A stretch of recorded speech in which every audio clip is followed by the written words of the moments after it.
Selamat datang di Alur Donghua. Kali ini Mimin akan cerita novel The Crown, Emperor of Eternity.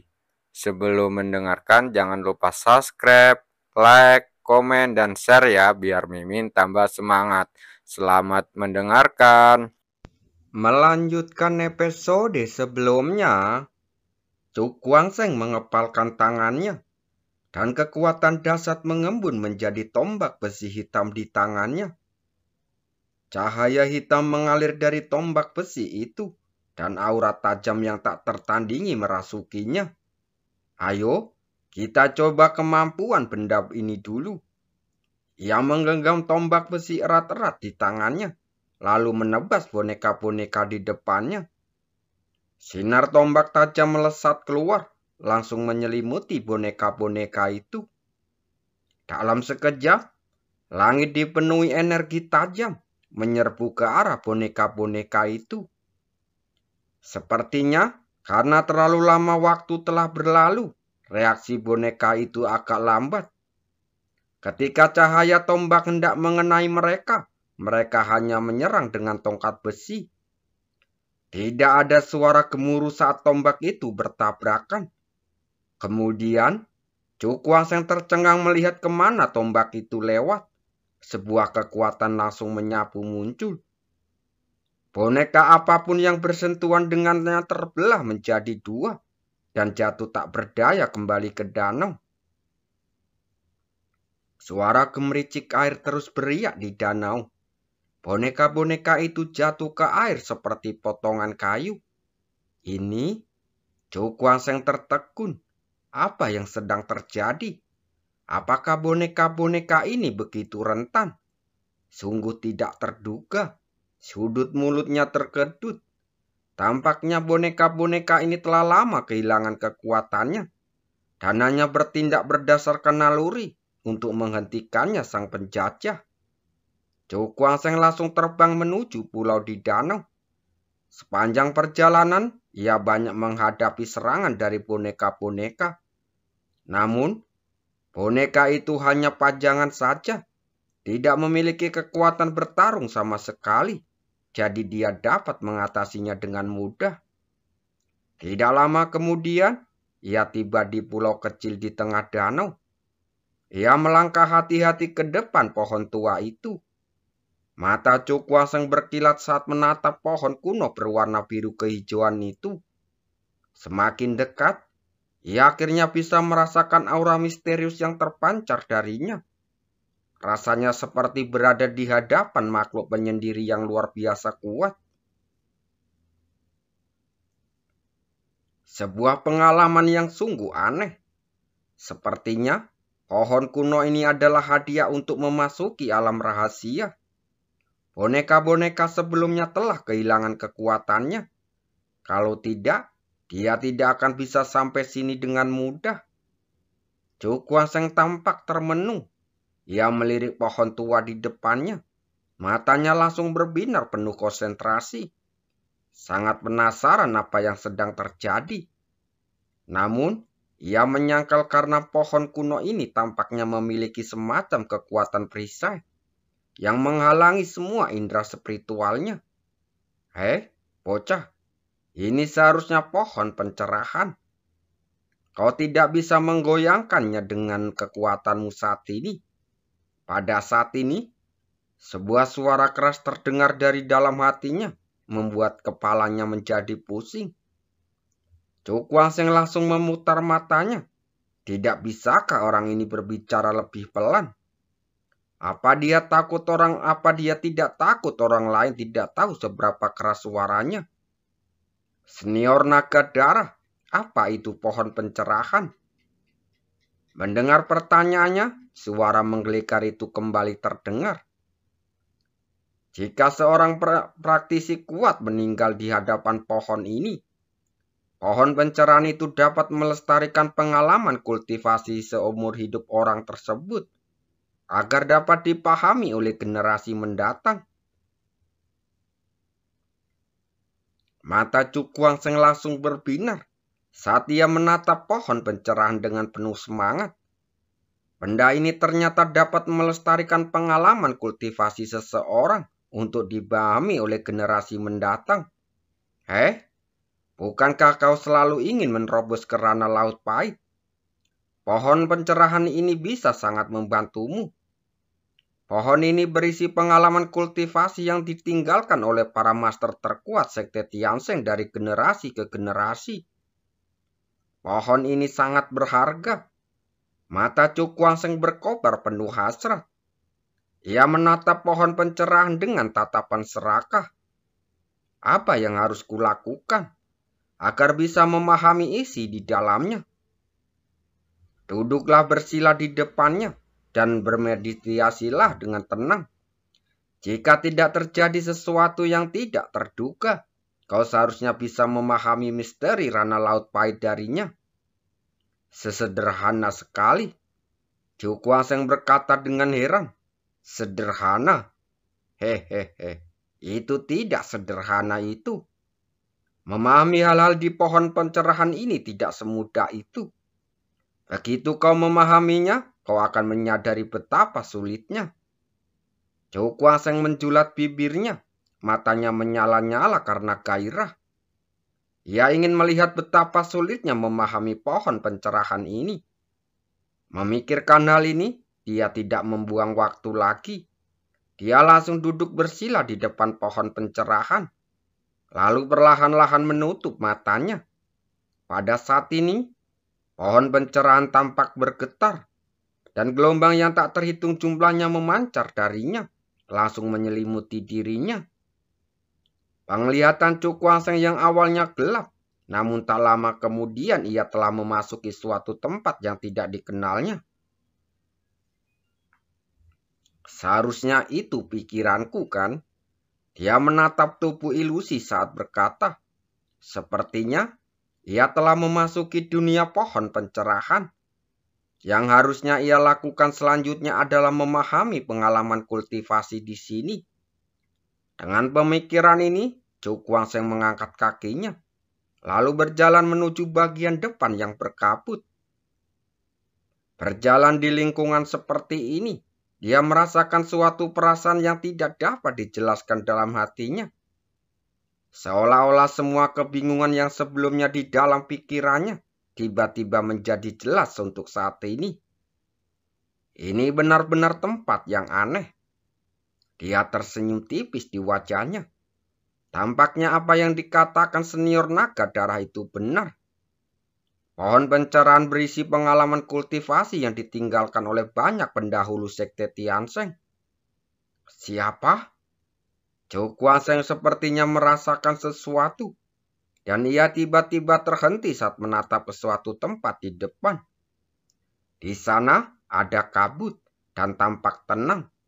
Saat suaranya mereda, keheningan kembali menyelimutinya. Rasanya aneh yang menyesalkan. Namun, keheningan ini tidak berlangsung lama.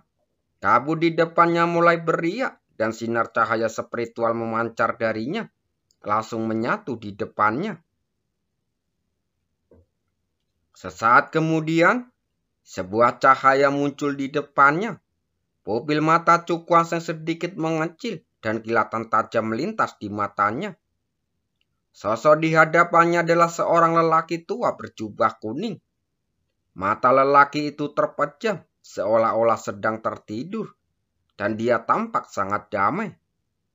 Pada saat ini, mata lelaki tua yang tertutup rapat itu perlahan terbuka. Dan tampaknya ada kebijaksanaan yang tak terbatas yang terkondensasi di matanya. Membuat orang merasa seolah-olah mereka terlihat saat menatap matanya. Chu Guangsheng langsung terkejut dan tanpa sadar mundur beberapa langkah.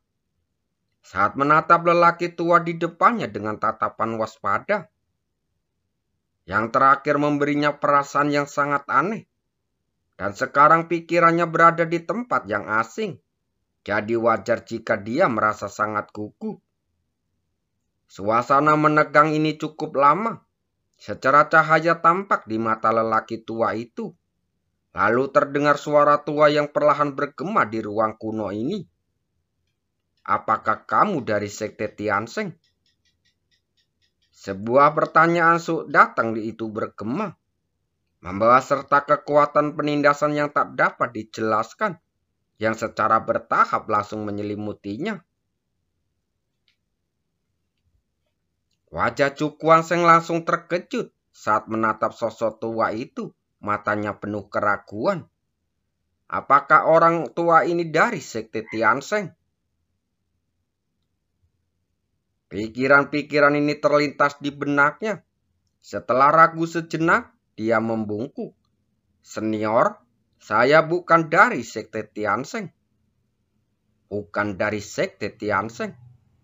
Mata lelaki tua itu menyipit dan dia menatapnya dengan ragu. Karena kamu bukan dari sekte Tiansheng, bagaimana kamu bisa sampai sini? Itu berdasarkan karena benda ini. Chu Kuang-seng mengulurkan tangan sangat mengeluarkan token persegi itu, lalu mendorong ke arah lelaki tua itu. Orang tua itu mengulurkan tangan, lalu token persegi itu terbang dan jatuh ke tangannya. Dia menatap token itu cukup lama. Ekspresi wajahnya terus berubah, matanya dipenuhi emosi yang tak terlukiskan. Setelah beberapa saat, dia melihat ke arah Chu Kuang-seng dengan tatapan yang tidak dapat dijelaskan di matanya. Kemudian berkata dengan suara rendah, apakah ada yang salah dengan sekte Tiansheng? Mendengar ini, Chu Kuang-seng cukup tercengang. Ternyata senior ini bahkan tidak tahu bahwa sekte Tiansheng telah hancur. Ia menggelengkan kepalanya saat berkata perlahan, sekte Tiansheng yang asli telah punah selama ratusan tahun yang lalu. Sekte Tiansheng yang sekarang berada di benua suci saat ini telah didirikan oleh beberapa pengkhianat yang memecah belah sekte Tiansheng saat itu. Mendengar kata-katanya, lelaki tua itu tertegun cukup lama. Sorot matanya menunjukkan campuran amarah dan kesedihan. Pantas saja rasanya sudah lama sekali, tapi masih belum ada yang datang. Sudah berapa lama? Mulut Chu Kuang-seng langsung berkedut. Sekte Tiansheng telah hancur selama ratusan tahun. Dan setahu dia, setiap 10 tahun seseorang akan memasuki tempat ini. Namun senior di depannya ini belum menyadari apapun. Hahaha, apa kamu terkejut? Lelaki tua itu tampaknya tahu apa yang dipikirkannya. Ia tersenyum lalu berkata, lebih tepatnya, aku bukanlah makhluk hidup yang nyata. Chu Kuang-seng tertegun lalu menatap lelaki tua itu dengan heran. Senior, Anda bukan makhluk hidup sungguhan. Lelaki tua itu mengangguk. Akulah penjaga ruang warisan ini. Aku terbentuk dari energi spiritual para pendahulu sekte Tiansheng yang duduk di depan pohon pencerahan. Aku hanya bisa tinggal di sini seumur hidupku. Mata Chu Kuang-seng langsung menyipit. Ia tidak menyangka asal-usul senior ini begitu misterius. Ia berasal dari arwah para petinggi sekte Tiansheng. Hahaha, karena seseorang memberikan token ini kepadamu. Sepertinya mereka menyukai bakatmu. Pria tua itu menatap dengan sedikit kelegaan di matanya. Mendapatkan tatapan seperti itu, Chu Kuang-seng tak berkuasa menahan diri untuk menyentuh kepalanya. Lalu berkata dengan senyum yang aneh, Senior, Anda terlalu memuji. Orang tua itu tersenyum kecil, merenung sejenak lalu tiba-tiba berkata, Anak kecil, apa kamu kesini karena warisan itu? Chu Kuang-seng menangkupkan kedua tangannya saat mengangguk. Senior, Anda benar. Mendengar hal ini, raut wajah lelaki tua itu berubah saat dia berkata, Aku bisa memberimu warisan, tetapi kamu harus menyetujui satu syarat. Mata Chu Kuang-seng berkilat saat dia berkata, Senior, tolong bicara. Bunuh pengkhianat itu dan bantu bangun kembali sekte Tiansheng kita. Wajah lelaki tua itu menjadi gelap dan ada sedikit niat membunuh dalam nadanya. Mendengar ini, Chu Kuang tertegun sejenak, lalu tidak bisa menahan senyum getir. Senior, kau benar-benar menyanjungku. Dengan kemampuanku saat ini, aku khawatir aku tidak bisa melakukan ini. Pengkhianat Sekte Tiansheng kemungkinan besar adalah pemimpin Sekte Tiansheng saat ini. Sosok seperti itu mungkin bahkan lebih tangguh daripada Qin Aotian. Bahkan mungkin telah mencapai ranah Laut Pahit. Bagaimana mungkin dia bisa menandinginya sekarang? Mengenai membangun kembali Sekte Tiansheng akan jauh lebih sulit. Hal itu karena akan berujung pada pertarungan hidup dan mati dengan Sekte Tiansheng. Dengan kekuatannya saat ini, niscaya tidak akan mampu melakukannya. Lelaki tua itu tersenyum tipis melihat ketidakberdayaannya. Kau tidak perlu harus menyelesaikan dua tugas ini sekarang. Aku yakin dengan bakatmu setelah menerima warisan ini. Tidak lama lagi kau akan bisa menerobos ke ranah Laut Pahit. Dan saat itu, tidak akan terlambat untuk menyelesaikan dua tugas ini. Ranah Laut Pahit, gumam Chu Kuang dalam hati. Matanya langsung berbinar. Kalau dia berhasil sampai ke level ini, bukan tidak mungkin dia bisa meraih kedua hal itu. Setelah merenung cukup lama, dia pun mengangguk. Kalau begitu, aku akan berusaha sebaik mungkin untuk menyelesaikan kedua tugas ini. Mendengar ini, lelaki tua itu tersenyum lega. Sepertinya Sekte Tiansheng kita tidak akan binasa. Setelah menghela nafas sejenak, dia mengalihkan pandangannya ke arah Chu Kuang-sheng. Bocah kecil, kamu akan menerima warisan di sini. Namun, ada satu hal yang perlu saya katakan. Warisan ini adalah pengalaman kultivasi yang ditinggalkan oleh para pendahulu Sekte Tiansheng saya. Seberapa banyak yang bisa Anda pahami sepenuhnya, tergantung pada keberuntungan Anda sendiri.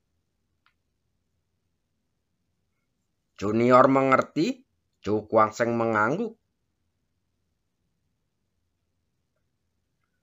Saya akan berusaha sebaik mungkin untuk memahami pengalaman kultivasi ini. Yang kurang darinya saat ini adalah pengalaman yang dibutuhkan untuk menerobos ke ranah Laut Pahit. Warisan ini niscaya akan membantunya menebusnya. Mari kita mulai, kata orang tua itu. Chu Kuang-sheng segera duduk bersila di tempatnya, lalu menutup matanya, membentuk segel dengan tangannya, dan bersiap menerima warisan.